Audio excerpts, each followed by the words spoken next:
Hello. आता आपण बघूया मी सावित्रीबाई ज्योतिबा फुले या मालिकेचा एपिसोड रिव्ह्यू. आजच्या भागात आपल्याला बघायला भेटते की सावी तिकडनं जात असते, तेवढ्यात ज्योतीमध्ये येतो. सावी आणि ज्योतीची टक्कर होते. तेव्हा सावी बोलते "अवं", तेव्हा ज्योती बोलतो "काय गं, काय झालं?" तेव्हा सावी बोलते "कुठे काय?" तेव्हा ज्योती बोलतो "काय गं, सासरेबुवांना कशाला सांगितलं की मी नाराज होतो म्हणून?" तेव्हा सावी बोलते "अहो, मग तुम्ही नाराजच तर होतात की, आणि मी जे खरं आहे तेच सांगितलं." तेव्हा ज्योती बोलतो की "अगं, नव्हतं सांगायचं." तेव्हा सावी बोलते "नव्हते सांगणार, पण आबा जीवाला खात बसले असते म्हणून मी सांगितलं." तेव्हा ज्योती बोलतो की "बरं, यापुढे लक्षात ठेव. आणि पळायला काय झालं तुला?" तेव्हा सावी बोलते "अबं, तुम्हाला फिकट नारंगी रंग आवडतो ना?" तेव्हा ज्योती बोलतो "त्याचं काय?" तेव्हा सावी बोलते "तुम्हासनी फेटा बघायचं चाललंय म्हणून मी बोलले यांना फिकट नारंगी रंग आवडतो." तेव्हा ज्योती बोलतो "अरे देवा, मला पांढरा आणि लाल रंग आवडतो." तेव्हा सावी बोलते "अरे देवा, आता तुम्ही असं बोलू नका. तुम्ही बोला की मला फिकट नारंगी रंग आवडतो." तेव्हा सावी बोलते "माझ्यासाठी." इकडे पाटील लक्ष्मी ज्योतीसाठी अंगठ्या बघत असतात. सोनार घरी आलेला असतो. तेव्हा लक्ष्मी बोलते "लई झाकेत, जावया बापूसनी खूप आवडतील अंगठ्या." तेव्हा सोनार बोलतो "मग घ्या की." तेव्हा लक्ष्मी बोलते "अहो, जरा बघता का कशा आहेत ह्या अंगठ्या?" तेव्हा पाटील बोलतात "मला अंगठ्या नाही पसंत." तेव्हा लक्ष्मी बोलते "आता ग भया, अहो घ्यायला तर पाहिजेलच ना अंगठ्या."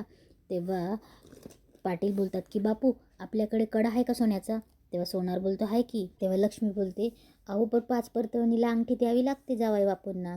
तेव्हा पाटील बोलतात "आहे ध्यानात माझ्या, पण तुम्हाला आठव आहे का, जेव्हा धुरपताकाचं घर जळालं होतं तेव्हा जावई बापू सावीला बघायला आले होते. त्यांनी आपल्या हातातलं सोन्याचं कडं तिला काढून दिलं होतं. कुस्तीत मिळालेलं मानाचं कडं देऊन टाकलं.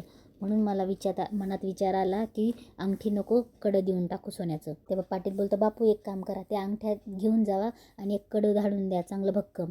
सुबक पाठवा बरं का." तेव्हा सोनार बोलतो "तुम्ही काही काळजीच करू नका. असलं भक्कम सुबक कडं आणून देतो की तुम्ही बघतच राहाल." तेव्हा लक्ष्मी बोलते "बाई, लय लाड चालले जावायचे." तेव्हा पाटील बोलतात "अहो, लाड करण्यासारखा जावाई आहे माझा म्हणून बोलतोय." तेव्हा लक्ष्मी बोलते "अहो हो, म्हणून सोन्याचं कडं." तेव्हा पाटील बोलतो "सोन्यासारखा जावाई, मग त्याच्या हातात शोभेल की सोन्याचं कडं?" हे बघ लक्ष्मी, नेवसे पाटलांच्या घरात जावयांचं सोन्याचं कडं गेलं, हात भोंडा झाला त्यांचा. आता आपल्याच घरातून त्यांना सोन्याचं कडं मिळून हात त्यांचा सजू दे की. लक्ष्मी चेष्टा करते की "हां, जावई आला होता तेव्हा खाऊ का ठेवू असं झालं होतं, काय करू, आणि आता लई माया चालली आहे जावयावर." तेव्हा पाटील बोलतं "हे बघा, खऱ्या खोट्या कळलं की नाही? आता कळलं ना आपला जावाई कसा आहे. आता जावयावर मायेची रास ओतणार मी." एक रात्री पाटील अक्काशी बोलत असता "होय की अक्का, समधेच आले असते तर बरं झालं असतं." तेवढ्यात लक्ष्मी सावीला घेऊन येते. तेव्हा पाटील बोलतात "जावई बापू कुठे? जावई बापू, अहो या की." तेवढ्यात ज्योती येतो. इकडे अक्का बोलते "नजर नको लागायला माझ्या पोरीला." तेव्हा अक्का बोलते "जावई बापू, अहो बघताय काय, आज तुमचा आणि तुमच्या बायकोचा मान आहे, बसा की." तेव्हा सावी बोलते "अगं आत्या, अशी काय ग करते?" तेव्हा अक्का बोलते "आता तू पुल्यांची सून आहेस ना व." तेव्हा लक्ष्मी बोलते "वय की, जावई बापूंचा कुठे अनमान नको व्हायला." तेव्हा ज्योती बोलतो "अहो, कशाला उगाच सोपास्कार उगाच." तेव्हा पाटील बोलतात "जावई बापू, अहो बसा की, मान आहे. अहो तुमचा सासरा नवं नायगावचा पाटील सांगतोय, आता तरी बसा." ज्योती आणि सावी पाटावर बसतात. तेव्हा लक्ष्मी त्या दोघांना ओवाळते आणि सावीला साडी नारळ देऊन तिचं ओटी भरते आणि बोलते की "गोड मानून घे बरं का, आणि आता तुझं ते डोरलं सरळ कर." तेव्हा सावी डोरलं सरळ करते. ज्योती तिला डोरलं सरळ करायला मदत करतो. सगळ्यांना खूप आनंद होतो. तेव्हा पाटील बोलतात "जावई बापू, रीतीभातीप्रमाणे समज केलं आहे, गोड मानून घ्या." तेव्हा पाटील हात जोडतात. ज्योती बोलतं "कशाला?" तेव्हा अक्का बोलते "अरे खंडू, एवढं केलं आणि जावई बापूसनी मान नको का?" तेव्हा पाटील बोलतात "एवढी सोन्यासारखी पोरगी दिली आणि त्यासनी काय पाहिजे, वय की नाही?" तेव्हा लक्ष्मी बोलते "अवं." तेव्हा अक्का बोलते "हे बघ खंटू, असं भेदभाव करायचा नाही बरं का, त्यांचा बी मान आहे. अरे एखादी सोन्याची अंगठी दे की." तेव्हा ज्योती बोलतो "नगं मला." तर पाटील बोलतात "खरंच नको?" तेव्हा ते सगळे हसतात आणि पाटील बोलतात "जावई बापू, गंमत केली, तुमचं मानपान आम्ही करणार नाही वय का." तेव्हा पाटील ज्योतीचा मानपान करतात, त्याला टिळा लावतात आणि बोलतात की "हे मानाचं कापड चोपड आणि हा फेटा." पाटील कडं काढताना बोलतात "हे तुमच्यासाठीनं कडं." तेव्हा ज्योती बोलतो "सोन्याचं कडं? अहो कशाला एवढा खर्च केला?" तेव्हा पाटील बोलतात "पाहुणं, माझी ऐपत असती की नाही तर शेरभर सोन्याचं कडं मी घातलं असतं." तेव्हा पाटील बोलतात "हात मोरं कडा." आणि ते कडं घालताना बोलतात "जन्माची भेट आहे, असेच माझ्या पोरीच्या सोबतीने राहावं." तेव्हा ते दोघं पाटीलांचा आशीर्वाद घेतात. तेव्हा पाटील बोलतात सुखी राहा, राम सीतेचा संसार करा. लक्ष्मीचा आशीर्वाद घेतात. लक्ष्मी औक्षवंत व्हा म्हणून आशीर्वाद देते. अक्काई आशीर्वाद देते सुखी राहा आणि आनंदाने संसार करा बरं का. इकडे पाटील त्यांच्या खोलीत रात्री असतात तेव्हा सावी येते.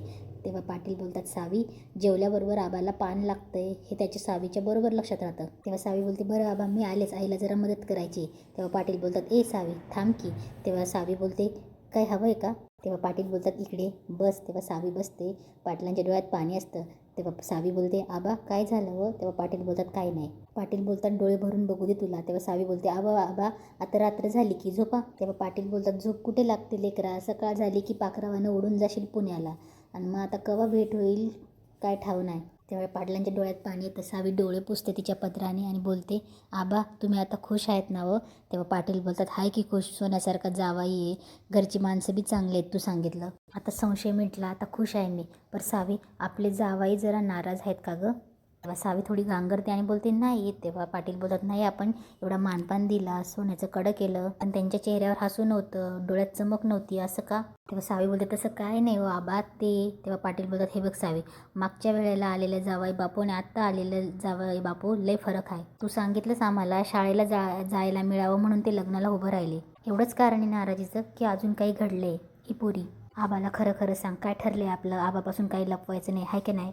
तेव्हा सावी गोंधळते आणि बोलते आबा. तेव्हा पाटील बोलतात सांग की पोरं काय झालंय का अजून. तेव्हा सावी बोलते दादा त्यांच्या शाळेला नको म्हणतायत पण त्या दिवसापासून त्यांनी असंच हट्ट धरला आहे. तेव्हा सावी सांगू लागते. तेव्हा सावी सांगत असते की दादा त्यांना मळ्यात जायला सांगतात पण ज्योती बोलतो की म्या नाही जाणार मळ्यात. तेव्हा सावी सगळं सांगते. ज्योती बोललेला असतो की म्या कुठं बी जाईल पण असल्या घरात येणार नाही. तेव्हा ज्योती जीव दिल्यावर गोविंदराव त्यांना ज्योतीला कानाखाली वाजवतात हेही सावी सांगते. तेव्हा पाटील बोलतात पण ते गोविंदराव माणूस म्हणजे वारकरी माणूस देव माणूस आहे, कुणाच्या झाडाचा पाला कवा तोडणार नाही एवढं टोकाचं पाऊल त्यांनी उचललं. तेव्हा पाटील बोलतात हे जरा विपरीत झालं पोरी, असू दे जातो आईला मदत कर नको काळजी करू. सावी गेल्यावर पाटील बोलतात झालं हे काय चांगलं नाही झालं, अशा लहानग्या वयात पोराचा अपमान झाला तर मन खट्टू होतं खसतं, पोर परत उसळी मारत नाही मग जावाई बापूची समजूत काढायला लागते आता. दुसऱ्या दिवशी सकाळी लक्ष्मी आवाज येते महादू अरे महादू कुठे गेला होता. तेव्हा पाटील बोलतात ए मादा गाडी झुपली का, जा जा पटकन झुपून घे. तेवढ्यात ज्योती येतं. पाटील बोलतात जावाई बाप आले बघा, निघायच्या तयारीत येत जणू. तेव्हा सावी बोलते मी बी सावी तयार झाली का बघून येते. लक्ष्मी जाते व सावीला बघायला. तेव्हा पाटील बोलतात काय पाहुणं एकटं कुठे गेले होतात. तेव्हा ज्योती बोलतो पाय मोकळं करून आलो. तेव्हा पाटील बोलतात पाय मोकळं करायला एकट्याने जाऊ शकता पण मन कुठं मोकळं करणार. तेव्हा ज्योती बोलतो मन मोकळं करायला माझ्या काही लक्षात नाही आलं. तेव्हा पाटील बोलतात की कसं आहे जावाई बापू, रान जळतं ते जग बघतं, मन जळतं ते कोण बघतं नाही का. तेव्हा ज्योती विचारात पडतो. इकडे लक्ष्मी बोलते काय ग झाली का तयारी. सावी बोलते झाली तयारी. तेव्हा लक्ष्मी बोलते ये.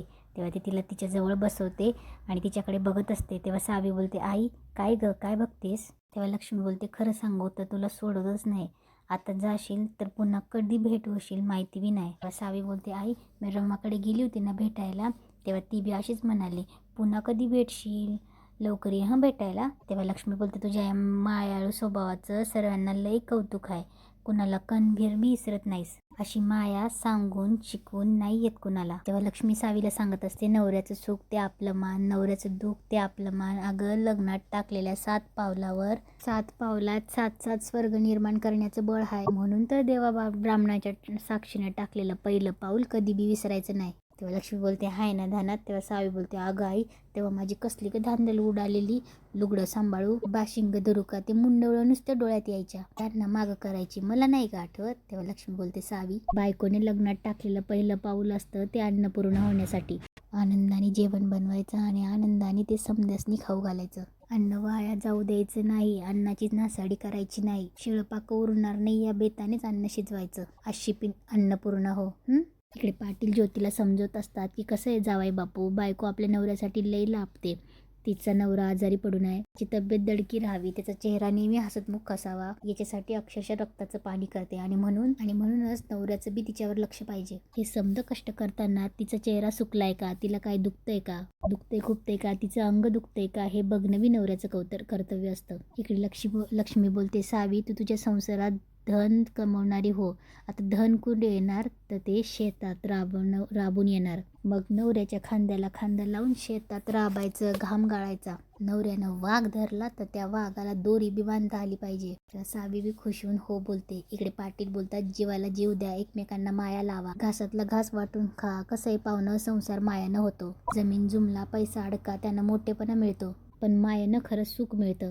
घरातल्या समध्या माणसांची चांगलं वागा, नाती जपा. इकडे लक्ष्मी सावीला सांगत असते, घरातल्या लहान लेकरांना तर हाताच्या फोडाप्रमाणे जपा, हीच आपली खरी दौलत असते. तेव्हा सावी बोलते वय. तेव्हा लक्ष्मी बोलते चल. इकडे पाटील बोलतात ज्योतीला, बायकोसाठी नवऱ्याच्या हाता वेगळी दुसरी उशी नाही, त्याच्या नजरेसारखं दुसरं कवच कुंडल नाही, त्याच्या प्रीतीच्या हुंकारात महादेवाचा हुंकार गावतो त्याला, त्याच्या समजुतीसारखं घराला दुसरं छत नाही, आणि त्याच्या समाधानामुळं बायकोला कुबेर बी फिका वाटतंय. तेवढ्यात लक्ष्मी सावीला घेऊन येते. तेवढ्यात ज्योती आणि सावी एकमेकांकडे बघतात. तेव्हा पाटील बोलतात, एकमेकांवरचा विश्वास ढळू देऊ नका. लक्ष्मी बोलते, आणि माया बी कमी होऊ देऊ नका. तेव्हा पाटील बोलतात, मादा झाली का गाडी झोपून? तेव्हा लक्ष्मी बोलते, जा मोती बी घेऊन ये. तेव्हा मादा मोती घ्यायला जातो. तेव्हा लक्ष्मी आणि पाटील एकमेकांकडे बघतात आणि बोलतात की जाबाई बापू, तुम्ही एवढं हुशार आहेसा, समजा आहेसा. आणखीन एक गोष्ट सांगू का तुम्हाला? तुमच्या वडिलांनी बी जरा समजून घ्या. तेव्हा ज्योती शांत होतो. तेव्हा पाटील बोलता, कसं आहे, बापाचं काळीज बाप झाल्याशिवाय कळत नाही. मला सावीने सांगितलं समजा. ज्योती सावीकडे बघतो. तेव्हा पाटील बोलतात, म्हणजे मीच विचारलं तिला तुमच्या नाराजीचं कारण. गोविंददादा जर एवढं चिडत असतील, रागवत असतील, तर त्याच्या मागे खरंच काही ना काहीतरी कारण असणार. म्हणजे पक्षी बघा कसं आपल्या पिल्लासनी सापानं खाऊ नये, शिकाराने बघू नये म्हणून टोचून टोचून घरजात ढकलतो. त्या टोचण्यामागे राग नसते हो, माया असते, पिलांबद्दलची काळजी असते, आणि ते ओळखायला बापाचं हलकं काळीच पाहिजे. मी काय म्हणतो, तुम्ही जरा गोविंददादांच्या कलानं घ्या. समज व्यवस्थित होतंय का नाही ते बघा. ज्योती आणि सावी एकमेकांकडे बघतात. तिथे आजचा एपिसोड संपतो.